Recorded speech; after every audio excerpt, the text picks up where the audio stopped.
Ela tinha um canal no YouTube e um dos seus maiores sonhos era se tornar uma atriz famosa. A fama até que chegou, mas não tão positiva quanto ela almejava, já que o seu nome ficou estampado em todos os jornais dos Estados Unidos por estar relacionado a um crime. Meu nome é Viviane Cipriano e sejam muito bem-vindos ao canal Luz Acesa.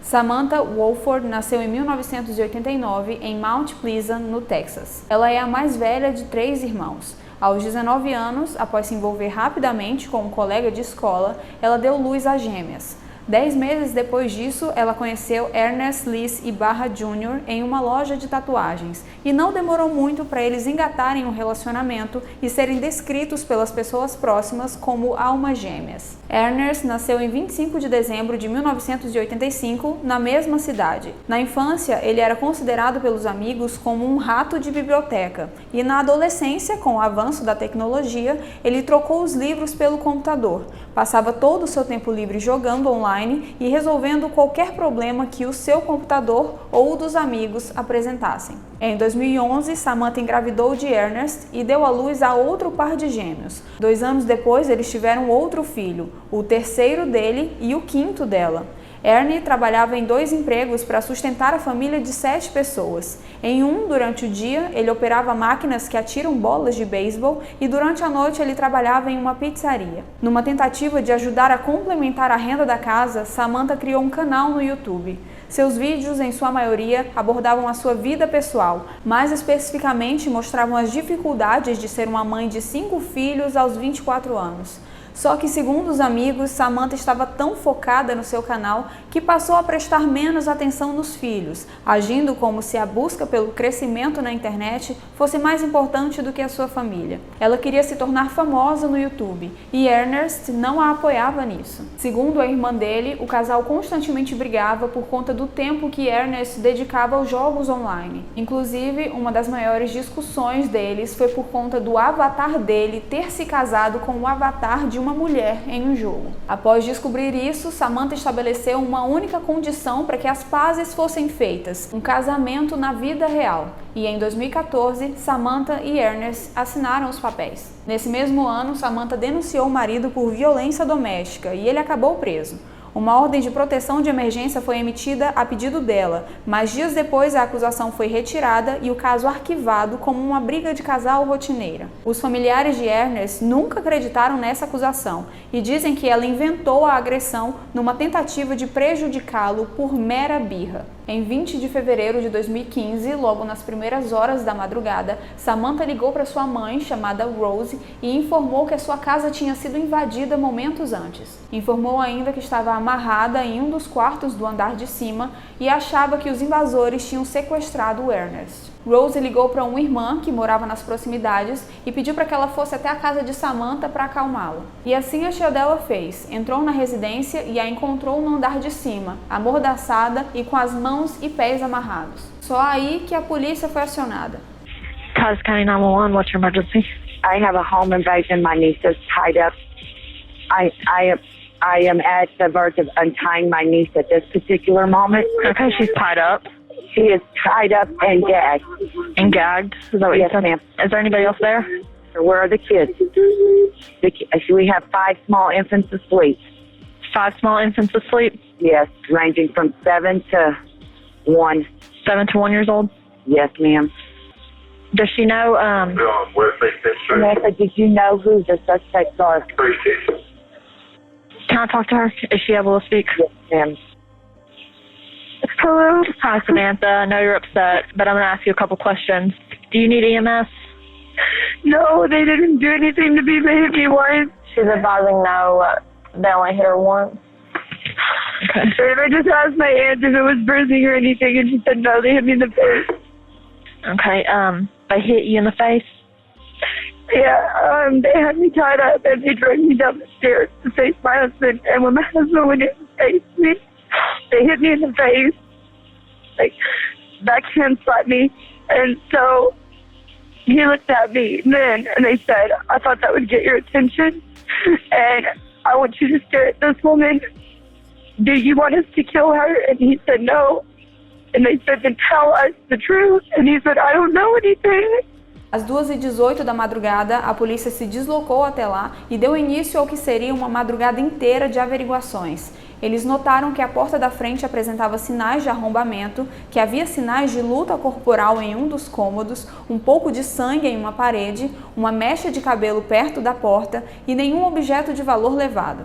Além disso, os oficiais perceberam que a casa estava muito suja, refletindo como eram os péssimos hábitos de higiene dos moradores. Pelo chão havia muita roupa infantil molhada com urina, além de fraldas carregadas de fezes espalhadas por todos os cantos. Toda a ocorrência foi filmada pelos policiais através de uma body cam, que é uma câmera corporal. Uma das principais funções desse equipamento é registrar os atendimentos das ocorrências em vídeo para fomentar possíveis futuras investigações, já que o que for dito diante das câmeras pode ser usado em processos judiciais. Geralmente, os interrogadores usam o material coletado pela bodycam para confrontar os interrogados com as inconsistências encontradas no que foi dito por eles no contato inicial, ou seja, no atendimento da ocorrência, e depois, no momento do interrogatório. Ainda na casa, Samantha contou o que aconteceu e respondeu vários questionamentos. Disse que ela e Ernest estavam dormindo quando ouviram sons estranhos, que quando ela abriu os olhos já deu de cara com 2 homens no quarto, que um deles a arrastou para fora da cama, a jogou no chão, a amarrou, colocou uma faca na sua garganta e mandou ela não se mexer, enquanto o outro espancava Ernest com coronhadas. Ela disse que um deles chamou o outro pelo nome de Luke, mas a sua forma de contar isso foi estranha e chamou a atenção dos policiais. Ela mudou a voz para imitar o homem, algo que uma pessoa nessa situação não pensaria em fazer. One of them did say the name Luke, but that's it. That was all. That's only in identifying anything of God. One of them said, "Hey, Luke," and the guy turned, but that's the only identifying anything of God. Informou que os intrusos rasgaram o moletom que ela estava vestindo pela gola, que a fizeram ficar nua e de joelhos na frente de Ernest, e que o obrigaram a olhar para ela enquanto ameaçavam fazer vários absurdos. Segundo Samantha, parecia que os homens queriam provocar o seu marido com aquilo. Quando o policial perguntou em que cômodo tinha acontecido aquilo, ela disse que na sala, que naquele momento os bandidos já tinham mandado eles descerem, que minutos depois um deles mandou ela se vestir, dizendo que ele não era esse tipo de pessoa, dando a entender que não abusaria dela. Segundo o seu relatório, após isso ela pegou uma roupa qualquer no armário e se vestiu. Enquanto um dos homens saía pela porta com Ernest, ele perguntou se ela queria ficar com alguma lembrança do seu marido. E então ele arrancou algumas mechas do cabelo dele e as jogou no chão. Ela disse que eles levaram o celular do seu marido, mas não encontraram o dela. O policial pediu o número do telefone de Ernest e ali na frente dela o passou para a companhia de telefone para ver se eles tentavam rastrear alguma coisa. Por causa da bagunça em que a família vivia, os oficiais só perceberam 1 hora depois que uma roupa que estava jogada no chão, perto da porta, era a calça que Ernest usava naquela noite, e Samantha confirmou isso. Conforme a sua descrição, os agressores usavam máscaras que cobriam todo o rosto e roupas pretas largas. Por volta das 3 da madrugada, os policiais receberam a informação de que o aparelho de Ernest estava nas proximidades de Pittsburgh, a uns 40 minutos dali. Perguntaram para Samantha se ela conhecia alguém naquela região, e ela disse que não. Foi só às 3h15 da manhã que os pais de Samantha chegaram até o local. Enquanto os policiais averiguavam todos os cantos da casa, Samantha disse que achava que aquilo tinha alguma coisa a ver com a turma de Johnny Reb. Eles anotaram aquele nome, mas não deram prosseguimento no assunto, porque já desconfiavam de que ela estava tentando colocar a culpa em outra pessoa. Minutos depois, um investigador que sabia sobre aquela prisão de Ernest informou aos policiais sobre o passado violento do casal e jogou no ar a possibilidade de Samantha ter feito alguma coisa e ter ficado na casa para não levantar suspeitas. O tal investigador estranhou o fato de que as crianças ainda estavam dormindo, mesmo depois dos invasores terem feito tudo o que Samantha disse que eles fizeram. Com uma rápida olhada, foi possível constatar que as crianças estavam usando roupas sujas de urina e fezes e não aparentavam ter tomado banho recentemente. O investigador também apontou o fato de que tinha pouco sangue na casa para uma pessoa que recebeu diversas coronhadas. Decidiram levar Samantha para o andar de cima para tentar pegar mais informações com ela sem a presença do seu pai, da sua mãe e da sua tia. Na oportunidade, ela mencionou novamente aquele nome. Disse que não chegou a ver Johnny Reb, mas ouviu os homens comentarem: Johnny Reb causou isso. Vários momentos de silêncio se seguiram enquanto os policiais revistavam tudo. Samantha perguntou se eles estavam tentando acusar ela de alguma coisa, e eles disseram que não. Após alguns minutos de silêncio, ela perguntou a um policial que tipo de arma era aquela que ele estava usando, e ele respondeu que era uma Glock. Ela quis saber se era uma edição padrão e ele disse que sim. Samantha pediu para pegar nela e o policial negou. Ela se justificou dizendo que só queria comparar com a arma que viu na mão dos invasores. Ao ser perguntada sobre o horário em que foi dormir na noite anterior, disse que foi às 23 horas. Às 6h10 da manhã, ela já estava na sala de interrogatório e aparentava estar bem tranquila para uma mulher que não sabe onde o seu marido está. Sozinha na sala, enquanto esperava para ser questionada, ela ligou para sua mãe, disse que estava morrendo de fome e pediu para que ela providenciasse um lanche com molho, sem salsicha e com um acompanhamento de batatas fritas. Enquanto ela conversava com Rose, saiu da cadeira em que estava e se deitou no chão em posição fetal. O investigador entrou na sala e pediu para que ela se sentasse. O celular dela foi recolhido e o interrogatório teve início. Samantha disse que achava que estava acontecendo alguma coisa com o seu marido e, apesar dele não ter dito nada a ela, ela supunha que tinha algo a ver com Johnny Reb. Ao ser perguntada se ela ou o marido consumiam drogas, ela negou veementemente e até se ofereceu para fazer um teste toxicológico. Frisou que nem ela e nem Ernest consumiam esse tipo de coisa. Mas o que ela não sabia é que um amigo do casal estava sendo interrogado simultaneamente. Naquele momento, ele dizia aos policiais que antes dos dois namorarem,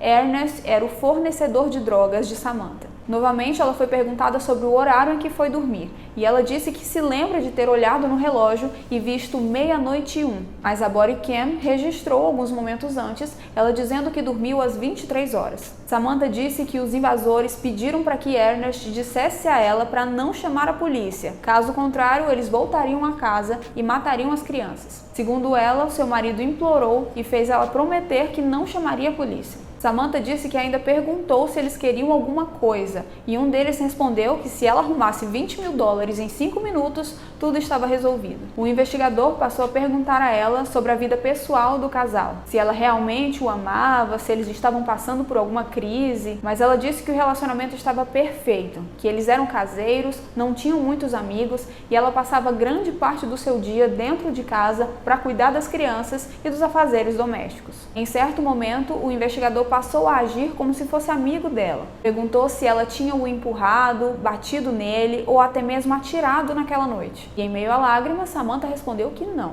Ele prosseguiu perguntando se ela não tinha gostado de ver Ernest apanhando, e ela disse que não. Ele pediu honestidade e colaboração, pediu para que ela não mentisse, porque dali a alguns minutos, tanto o celular dela quanto o celular dos familiares do casal seriam revistados. E ela disse que não estava mentindo. O investigador foi mais rude. Disse que foi encontrado sangue dentro da picape de Ernest e isso não fazia sentido, já que o veículo não foi levado. Samantha rapidamente disse que se lembra de ter ouvido os homens conversando sobre um deles ir até a picape para pegar a identidade de Ernest para verificar se ele era exatamente a pessoa que eles tinham que sequestrar. Supôs que um dos homens foi até o veículo sujo com o sangue do marido e acabou esbarrando em alguma coisa. Mas o investigador disse que essa possibilidade estava descartada, porque eram pingos de sangue. Samantha então ficou sem palavras. Nesse momento, o investigador foi chamado lá fora pelos policiais que estavam analisando o telefone de Samantha. Descobriram que por volta das 3 horas da manhã, enquanto os policiais pediram a ela o número de Ernest para ele ser rastreado, ela mandou uma mensagem para alguém do seu celular dizendo: "Desliga essa merda.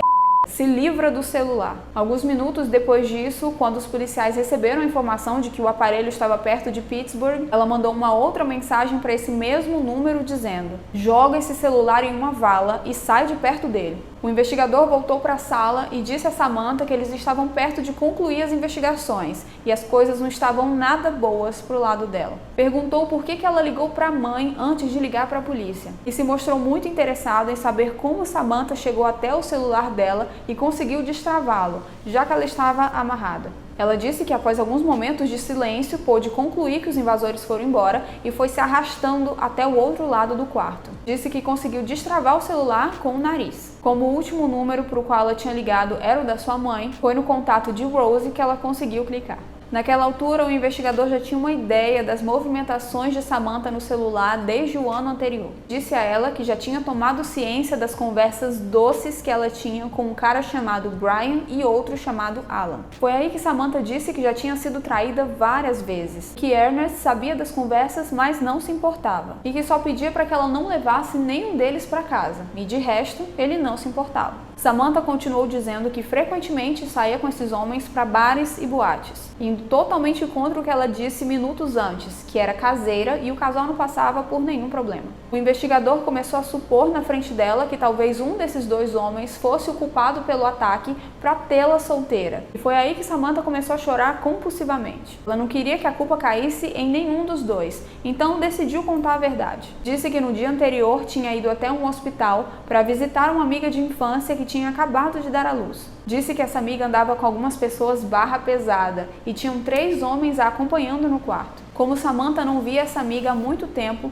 começou a compartilhar com ela como andava a vida, ou a péssima vida que estava levando. Mencionou as brigas, as traições, as agressões físicas e o descaso de Ernest. Segundo ela, um dos homens que ouviu a conversa se intrometeu e disse que nenhum marido deveria tratar a esposa da forma como Ernest tratava Samantha. Ele se apresentou a ela como Johnny Red, se ofereceu para intervir de alguma forma na situação e disse que tinha mais 2 amigos que topariam ajudar. Ela jurou ao investigador que estava dizendo a verdade e que eles poderiam checar as câmeras de segurança do hospital se quisessem. Imediatamente, o investigador passou esse nome para os policiais e eles acabaram descobrindo que Johnny, na verdade, se chamava Jonathan Kyle Stanford, tinha 25 anos e havia sido recentemente libertado da prisão. Às 9h39 da manhã, uma equipe se deslocou até o hospital e prendeu Jonathan e seu cunhado José Antônio Ponce, de 26 anos. Os dois realmente usavam roupas pretas e largas, conforme Samantha havia descrito.